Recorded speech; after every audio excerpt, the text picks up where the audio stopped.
وزیر خزانہ محمد اورنگزیب 19,000 ارب کا بجٹ آج پیش کریں گے۔ سرکاری ملازمین کی تنخواہوں میں 10 سے 15% اضافہ متوقع۔ ٹیکس وصولیوں کا ہدف 12.9 ٹریلین روپے مقرر۔ توانائی کے شعبے میں سبسڈیز کے لیے 800 ارب روپے مختص کیے جانے کا امکان۔ سود اور قرضوں کی ادائیگیوں کا تخمینہ 9.5 ہزار ارب روپے لگایا گیا۔ قومی خزانے پر پینشن کا بوجھ کم کرنے کے لیے اصلاحات متعارف کرانے کا فیصلہ۔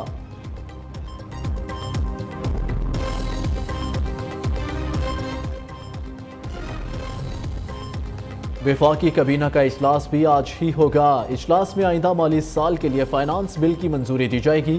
ذرائع کے مطابق کابینہ کو سرکاری ملازمین کی تنخواہوں میں اضافے سے متعلق سفارشات پیش کی جائیں گی۔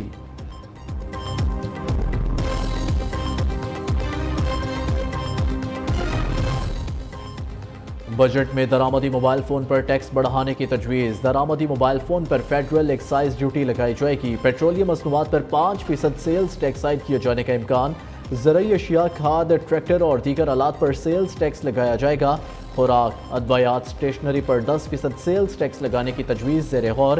ایس ایم ایز کو دی جانے والی ٹیکس چھوٹ ختم کرنے کی سفارش۔ درآمدی سامان پر ٹیکس ڈیوٹیز بڑھانے اور فوڈ آئٹمز پر سیلز ٹیکس چھوٹ ختم کرنے کی تجویز دی گئی ہے۔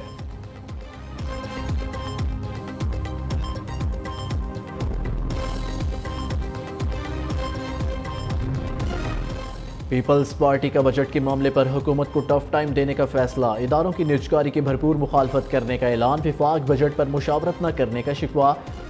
حکومت سے عوام مزدور دوست بجٹ بنانے کا مطالبہ۔ ملازمین کی تنخواہوں میں 25 تا 30% اضافہ کیا جائے گا۔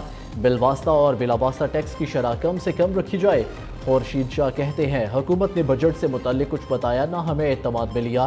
علم نہیں نون لیگ نجکاری پالیسی، ٹیکسز اور ترقیاتی پروگرام پر کیا کر رہی ہے۔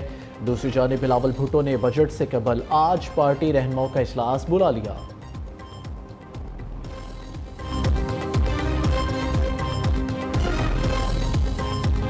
پاکستان سٹیل ملز بحال نہیں، اب کباڑ میں بکے گی۔ پاسکو کو بھی سرکاری تحویل میں نہیں رکھیں گے۔ نیشنل بینک کے ساتھ کچھ دیگر اداروں کو پرائیویٹائز کرنا ہے۔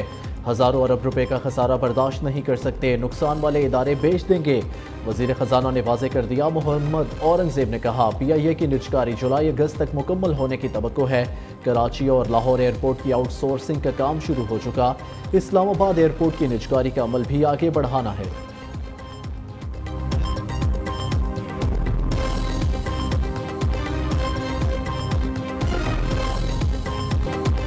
کوئی مقدس گائے نہیں، سب کو معیشت کا حصہ بننا ہوگا۔ کسی سرکاری اور کاروباری ادارے کو استثناء حاصل نہیں۔ ٹیکس وصولی کر کے دکھانا اور جی ڈی پی بڑھانا ہوگا۔ محمد اورنگزیب کا صنعتی ترقی اور اہم معاشی اہداف میں ناکامی کا اعتراف۔ وضاحت دیتے ہوئے کہا گزشتہ برس ہم ڈیفالٹ کے دہانے پر تھے۔ زر مبادلہ کے ذخائر 2 ہفتے کے رہ گئے تھے۔ آئی ایم ایف کے علاوہ ہمارے پاس کوئی پلان بھی نہیں تھا۔ مہنگائی کی شرح 48% سے کم ہو کر 11% پر آئی، جلد سنگل ڈیجٹ پر آ جائے گی۔ کوشش ہے مہنگائی میں کمی کا رجحان جاری رہے۔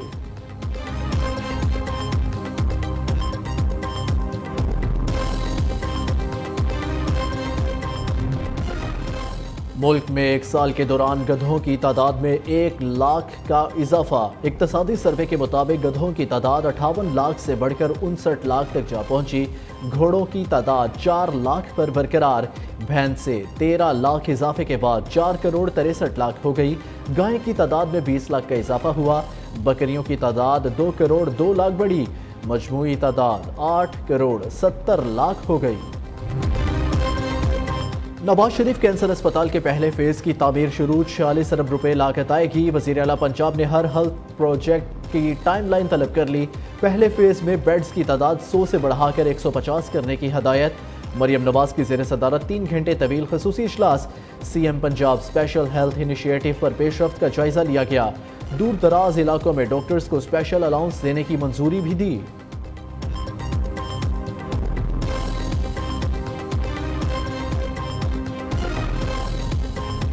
کیپٹن سمیت 7 جوانوں کی شہادت کا بدلہ۔ سیکیورٹی فورسز کا لکی مروت میں خفیہ اطلاع پر آپریشن، فائرنگ کے تبادلے میں 11 دہشت گرد ہلاک۔ آئی ایس پی آر کے مطابق سیکیورٹی فورسز نے مؤثر طریقے سے دہشت گردوں کا پتہ چلایا۔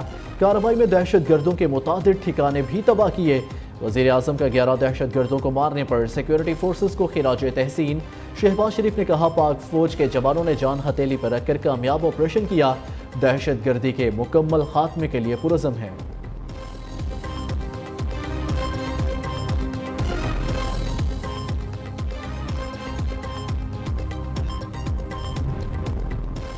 صدر مملکت آصف زرداری سے وزیر اعظم شہباز شریف کی ملاقات۔ ملک کی مجموعی معاشی صورتحال پر بات چیت۔ آئندہ بجٹ میں عوام کو ریلیف فراہم کرنے سے متعلق تجاویز پر تبادلہ خیال کیا گیا۔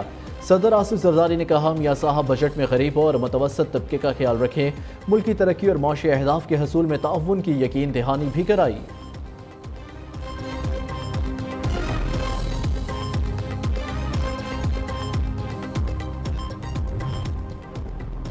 بہت جلد چین سے اعلیٰ سطح کا وفد پاکستان آئے گا۔ چین نے سی پیک کے فیز 2 میں تیزی لانے پر اتفاق کیا ہے۔ چینی سرمایہ کاروں ورکرز کو بھرپور سیکیورٹی دیں گے۔ وزیر اعظم شہباز شریف کی کابینہ اجلاس میں گفتگو۔ کہا دورہ چین میں سیکیورٹی سے متعلق معاملات ایجنڈے میں سر فہرست تھے۔ بیرونی سرمایہ کاری سے ملک کی معیشت مضبوط ہوگی۔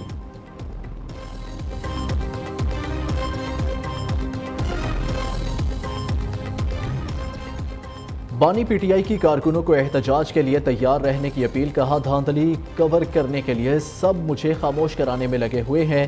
چیف الیکشن کمشنر نے دھاندلی کرائی، وہ ہمارا مسئلہ کیسے حل کر سکتا ہے؟ 3 یا 4 حلقے کھلے تو سارا الیکشن مشکوک ہو جائے گا۔ بیرسٹر گوہر کہتے ہیں بانی چیئرمین نے مذاکرات کے دروازے کھولنے کا کہا ہے۔ وہ ملک کی خاطر سب معاف کرنے کو تیار ہیں، چاہتے ہیں مذاکرات کی پیشکش کو کسی ڈیل سے تعبیر نہ کیا جائے۔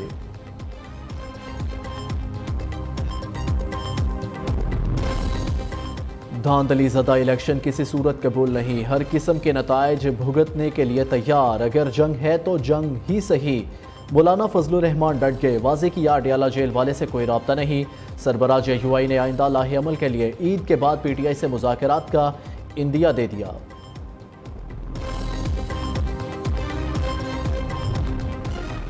سوشل میڈیا پر لگام ڈالنے کے لیے فائر وال کی تنصیب کا فیصلہ۔ ڈیٹا اپلوڈ کرنے والے مواد کا جائزہ لیا جا سکے گا۔ فائر وال خصوصی فیچر ڈیپ پیکٹ انسپیکشن کی صلاحیت کی حامل ہوگی۔ سوشل میڈیا ڈیٹا کو فلٹر بھی کیا جا سکے گا۔ ڈیپ پیکٹ انسپیکشن سے ڈیٹا کی لیئر 7 تک دیکھا جا سکے گا۔ حکومت کا بیرون ملک پناہ لینے والے پاکستانیوں کو پاسپورٹ جاری نہ کرنے کا فیصلہ۔ محسن نقوی کی ہدایت پر وزارت داخلہ نے مراسلات جاری کر دیا۔ پناہ لینے والے پاکستانیوں کے پاسپورٹ منسوخ ہوں گے، دوبارہ تجدید میں کوئی نہیں پیش رفت ہوگی۔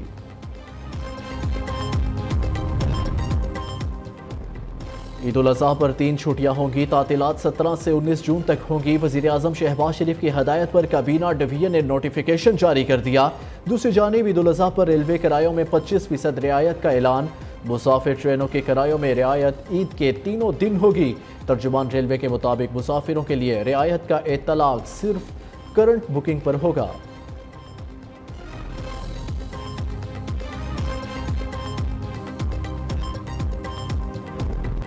وقت کا مقابلہ سخت، عید الاضحیٰ کی آمد میں بس 5 دن رہ گئے۔ شہر شہر مویشی منڈیوں میں رش، چھوٹے بڑے خوبصورت جانوروں کی خرید و فروخت جاری۔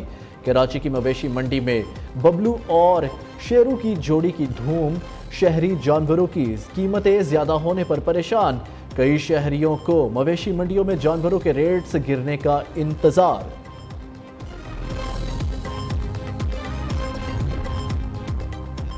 کراچی سمیت ملک بھر میں آئندہ 24 گھنٹوں کے دوران موسم گرم اور مرطوب رہنے کا امکان۔ محکمہ موسمیات کے مطابق 19 جون کے بعد ملک میں پری مونسون بارشیں شروع ہوں گی۔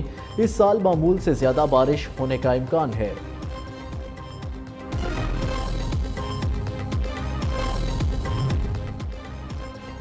یمن میں تارکین وطن کی کشتی ڈوبنے سے 49 افراد ہلاک، 140 لاپتہ ہو گئے۔ کشتی میں 260 کے قریب افراد سوار تھے۔ ڈوبنے والوں میں زیادہ تعداد ایتھیوپیا اور صومالیہ کے رہائشیوں کی تھی۔